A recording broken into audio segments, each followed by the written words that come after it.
Hello everyone, আজ আমি তোমাদের সাথে একটু অন্যরকম ভিডিও নিয়ে চলে এসেছি। আমার অনেক দিনের ইচ্ছে তোমাদের সাথে শেয়ার করছি।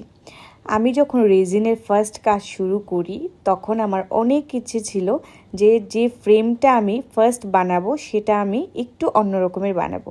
হ্যাঁ, সেটা আমি সোনামাকে দিয়েই শুরু করেছিলাম। আমার ভীষণ ইচ্ছে ছিল সোনামায়ের একটা ফ্রেম ঘরে রাখার, কিন্তু সেটা দিয়েই আমি কাজটা শুরু করলাম।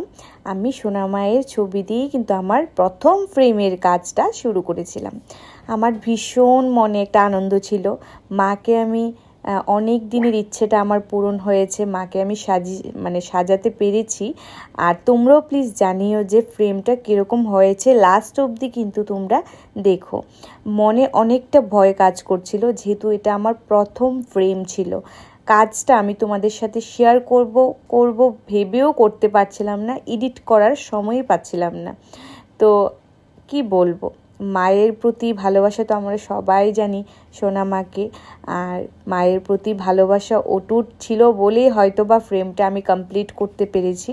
আমার ভীষণ ভয় লেগেছিল যে হয়তো বা হবে কি না, তো সেটা অনেক দিন আগের কথা।